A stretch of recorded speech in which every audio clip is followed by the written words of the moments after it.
Ok? C'est Jésus-Christ. Jésus-Christ nous dit c'est descendant de David. Dans le final là, les sortinants Joseph. Ok? L'époux de Marie.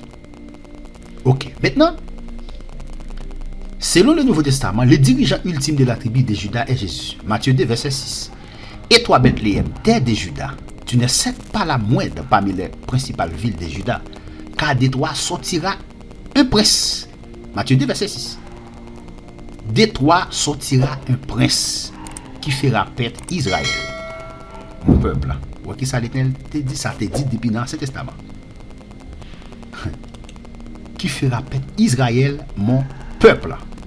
D'après Matthieu 2, verset 6. Toujours. Apocalypse 5, verset 4 et 5. Il dit, et j'ai pleuré beaucoup, parce que nul ne fut trouvé digne d'ouvrir le livre de Juda. Ouais, Jésus-Christ est le nom de la tribu de Juda. Le rejeton de David a vaincu pour ouvrir le livre.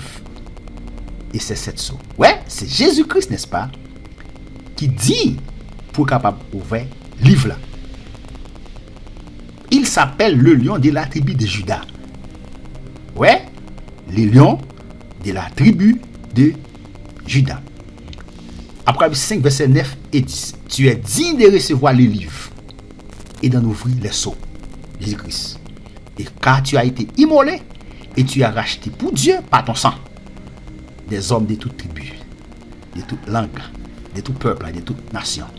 Tu as fait d'eux un royaume de sacrificateurs. Jésus-Christ. Il est digne de recevoir le livre et d'en ouvrir les sceaux. Car tu as été immolé, tu as racheté pour Dieu par ton sang, par propre sang.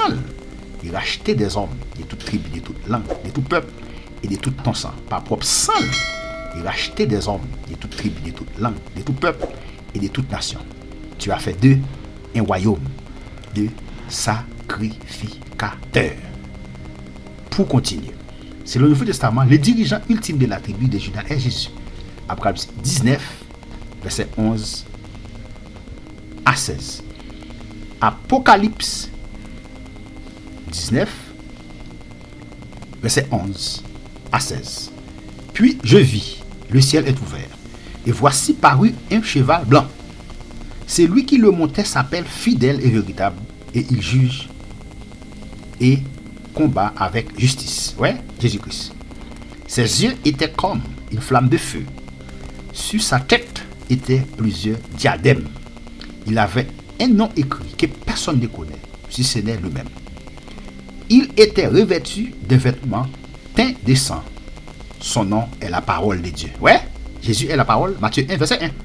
Au commencement était la parole était avec Dieu et la parole est de Dieu. Son nom est la parole de Dieu, Jésus-Christ.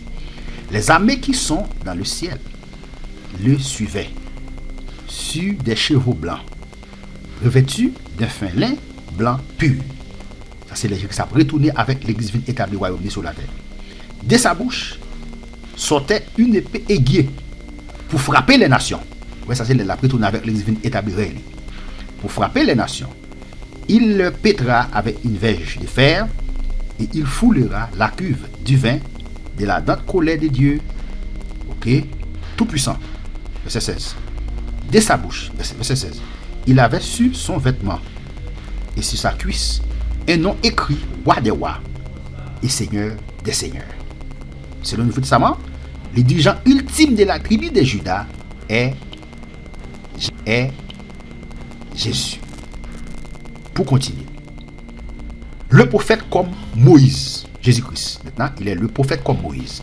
Moïse a annoncé la venue de notre prophète, un prophète comme lui. Moïse a annoncé ça dans Deutéronome 18, verset 15 à 22.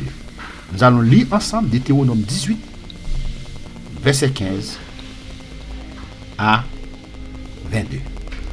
Moïse, n'est-ce pas, a annoncé, n'est-ce pas, la venue de notre prophète comme lui.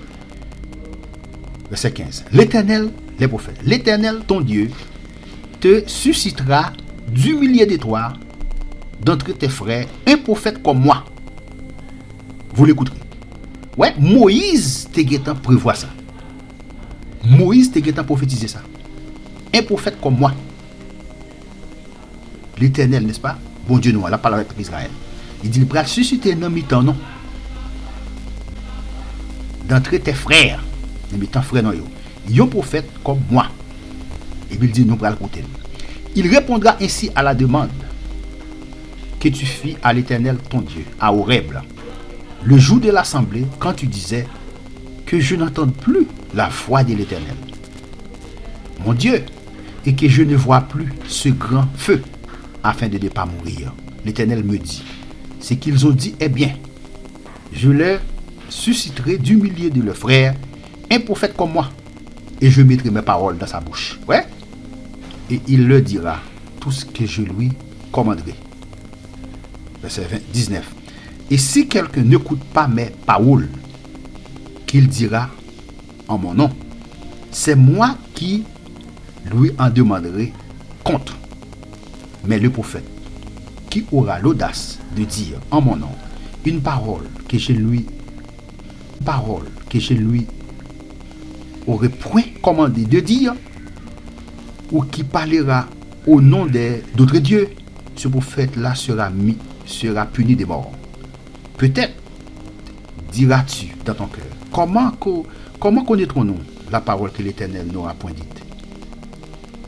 Quand ce que dira le prophète n'aura pas lieu et n'arrivera pas, ce sera une parole que l'Éternel n'aura point dite. C'est pas audace que le prophète l'aura dite. N'aie pas peur de lui. Le texte est bel et bien clair. Moïse a annoncé la venue de notre prophète, un prophète comme lui. Deutéronome 18, verset 15 à 22. Un Israélite, il parle de lui-même, il dit, il y a un monde tant coup, il y a un monde qui a sorti un frère, qui a sorti dans mes temps frères, non, il est clair, au milieu de toi, d'entre tes frères, un Israélite, pour servir d'intermédiaire entre Dieu et le peuple, et transmettre la parole. Ça veut dire, Moïse, c'était un type de Christ. On devra obligatoirement l'écouter pour être approuvé de Dieu. Pour continuer, plusieurs prophètes ont été envoyés par Dieu dans l'Ancien Testament pour transmettre sa parole. Mais aucun n'a été aussi important que Moïse, qui a conclu une alliance entre Dieu et le peuple, donné la loi de Dieu et transmis sa volonté. Moïse intercédé pour le peuple devant Dieu. Moïse était réellement un type de Christ. C'était réellement un type de Christ. Tout ça, Moïse t'a fait, mais Christ c'est ça même lié. Moïse était réellement un type de Christ. Intercédé pour le peuple devant Dieu. Moïse, qui a été le serviteur de Dieu, qu'on devait écouter pour être du côté de Dieu. Waouh! Jésus est le prophète comme Moïse, plus grand que Moïse. Jean 1, verset 45. Philippe trouva Nathanaël et lui dit, nous avons trouvé celui dont il est parlé dans la loi de Moïse, ouais, et dans les prophètes, Jésus de Nazareth, fils de Joseph. Philippe trouva Nathanaël et lui dit, nous avons trouvé celui dont il est parlé dans la loi de Moïse. Il dit, nous joignons mon Dieu te parlé de lui dans la loi de Moïse là, et dans les prophètes. Jésus de Nazareth, fils de Joseph. Ok. Jésus est le prophète comme Moïse, plus grand que Moïse. Acte 3, verset 13, verset 22, verset 22 et 23. Le Dieu de nos pères a glorifié son serviteur Jésus, que vous avez livré et régné. Moïse a dit, le Seigneur, votre Dieu, vous suscitera d'entre vos frères un prophète comme moi. Ouais, Jésus-Christ. Prophète comme Moïse. Vous l'écouterez en tout ce qu'il vous dira. Mais quiconque n'écoutera pas ce prophète sera exterminé du milieu du peuple. N'importe monde qui pas écouter prophète ça, que c'est Jésus-Christ, il a exterminé dans le temps peuple là. Hébreux 3, verset 2 à 8. Il a été fidèle à celui qu'il avait établi comme Moïse le fut. Dans toute la maison de Dieu, en effet, il a été jugé digne d'une gloire d'autant supérieure à celle de Moïse, que celui qui a construit la maison a plus d'honneur que la maison elle-même, à celui qui l'avait établi, comme Moïse le fut. Dans toute la maison de Dieu, en effet, il a été jugé digne d'une gloire d'autant supérieure à celle de Moïse, Jésus-Christ. Waouh! Moïse pas mourir pour l'humanité. Que c'est lui qui a construit la maison a plus d'honneur que la maison elle-même. Proverbe Hébreux 3, verset 2 à 8. Car, Hébreux 3, verset 2 à 8. Car toute la maison est construite par quelqu'un. Mais celui qui a construit toutes choses, c'est Dieu. Pour Moïse, il a été fidèle dans toute la maison de Dieu comme serviteur pour rendre témoignage à ce qui serait annoncé. Mais Christ l'est comme un fils sur sa maison. Waouh! Nous sommes sa maison. Fermement. Jusqu'à la fin, l'assurance et l'espérance dont nous nous glorifions. C'est pourquoi, selon ce que dit le Saint-Esprit aujourd'hui, si vous entendez sa voix, n'endurcissez pas vos cœurs. Je vous dis, sous temps de voile, Saint-Esprit n'a pas fait cœur Dieu. Ok. Le roi descendant de David. Dieu a promis à David que son fils serait roi après lui. Mais ça, bon Dieu te promettre David. Bon Dieu te promettre à David que petit, que son fils sera roi après lui. 2 Samuel 7, verset 8-16. Regardons ensemble. 2 Samuel 7, verset 8-16.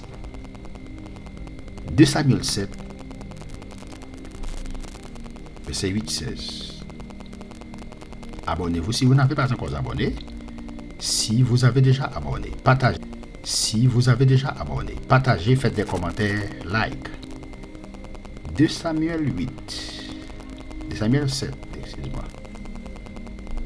2 Samuel 7. Verset 8. 16.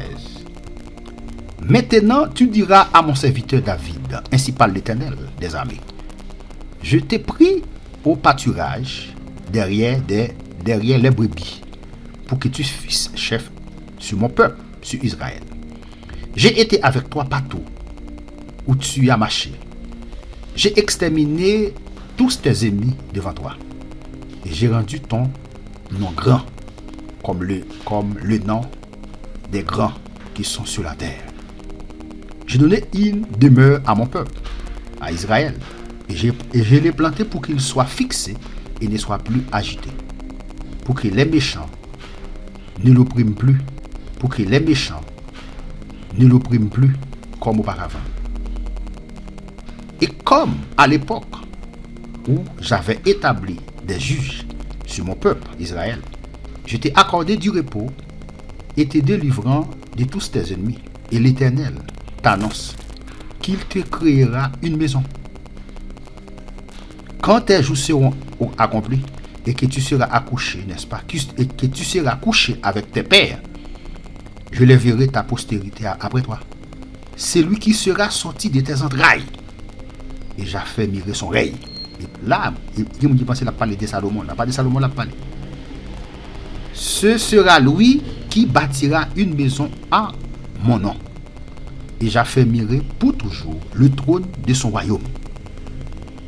Et j'affermirai pour toujours le trône de son royaume. Maintenant, en l'air, les questions de Salomon, mais à la fin, il va le montrer, descendant Salomon, qui c'est Jésus-Christ, qui est sorti dans Salomon, il va montrer ça.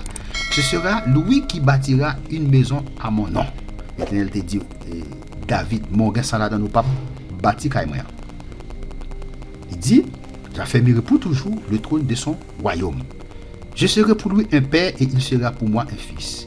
S'il fait le mal, je le châtierai avec le verge des hommes et avec les coups des enfants des hommes.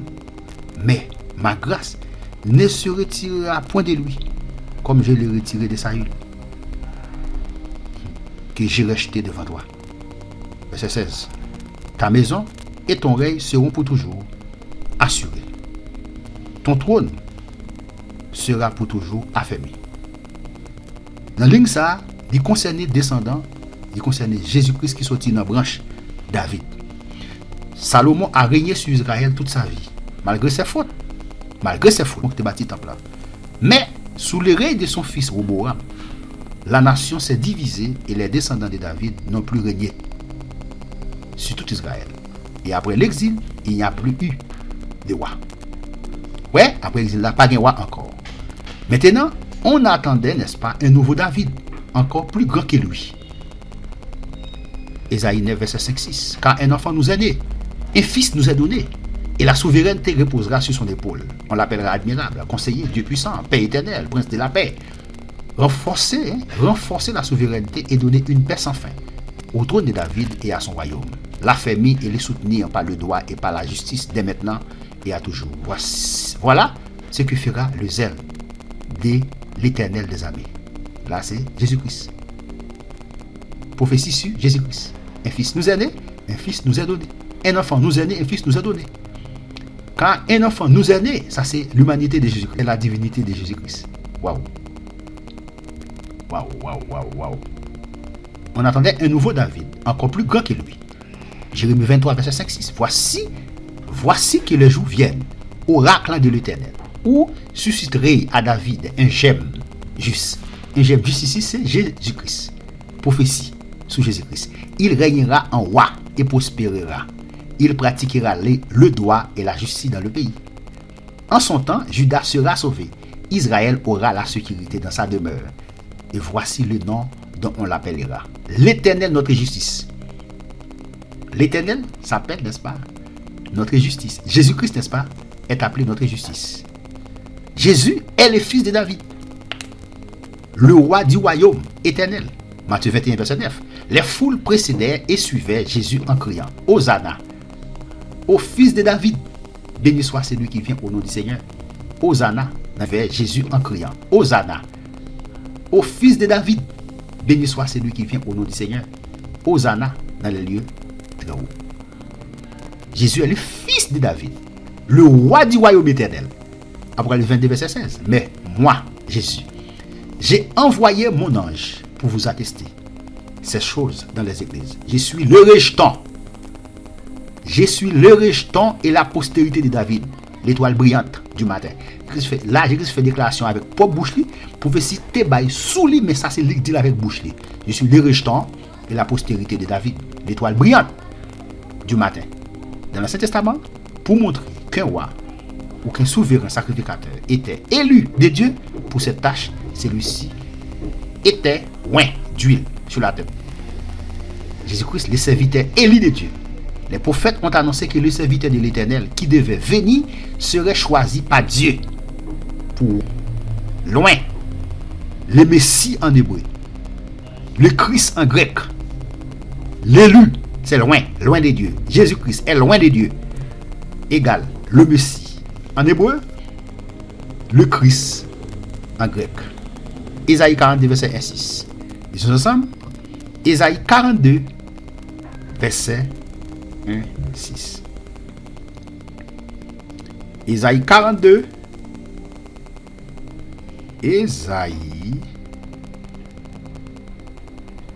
42. Ésaïe 42, verset 1-6. Nous lisons ainsi. Voici mon serviteur, que je soutiendrai, mon élu, mon élu, en qui mon âme prend plaisir. J'ai mis mon esprit sur lui. Il annoncera la justice aux nations. Ça, c'est prophétie qui baille sous Jésus-Christ aux nations. Ça, c'est prophétie qui baille sous Jésus-Christ. Il ne criera point. Il ne levera point la voix. Et il ne la fera point entendre dans les rues. Il ne brisera point le roseau cassé. Et il n'éteindra point la mèche qui brûle encore. Il annoncera la justice selon la vérité. Il ne se découragera point et ne se relâchera point jusqu'à ce qu'il ait établi la justice sur la terre et que les îles espèrent en sa loi. Ainsi parle l'Éternel, qui a créé les cieux et qui les a déployés, qui a étendu la terre et ses productions, qui a donné la respiration à ceux qui qui la peuple et les souffle à ceux qui y marchent. Moi l'Éternel, je t'ai appelé pour le salut. Je t'ai appelé pour le salut. Je te prendrai par la main. Je te garderai et je t'établirai pour traiter alliance avec le peuple, pour être la lumière des nations. Ça, c'est Jésus-Christ, c'est prophétie sur Jésus-Christ. Luc 2, verset 11. Aujourd'hui, dans la ville de David, il vous est né un sauveur. Ça, c'est l'accomplissement de la prophétie. Ésaïe 42, verset 1 à 6. Aujourd'hui, Luc 2, verset 11. Dans la ville de David, il vous est né un sauveur, qui est le Christ, le Seigneur. Luc 9, verset 35. Et de l'agneau sortit une voix qui dit, celui-ci est mon fils élu, écoutez-le. Prophétie, accomplissement de la prophétie. Celui-ci est mon fils élu, écoutez-le. Puis il leur dit, c'est là ce que je vous disais. Lorsque j'étais encore avec vous, il fallait que s'accomplisse tout ce qui est écrit de moi dans la loi de Moïse. Il fallait que ça de Moïse. Il fallait que s'accomplisse tout ce qui est écrit. Tout ce qui est écrit de moi dans la loi de Moïse. Ça, c'était la parole de Jésus-Christ. Mais ça me dit non. Voilà. C'est là ce que je vous disais. C'est là ce que je vous disais lorsque j'étais encore avec vous. Mais ça le dit. Il fallait que s'accomplisse tout ce qui est écrit de moi dans la loi de Moïse, dans les prophètes et dans les psaumes. Luc 22, verset 44. Mais ça me dit non. Tout ça qui était écrit de moi, il est accompli. Je dis, nous avons étudié avec vous. Disons, ça a venu annoncer. Nous, ouais. Donc, en ce temps, accomplissement est fait dans le Nouveau Testament.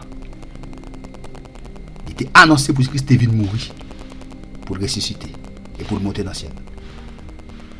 Qui soit fait aujourd'hui pour accepter Jésus comme sauveur personnel. Pour mourir sans Christ.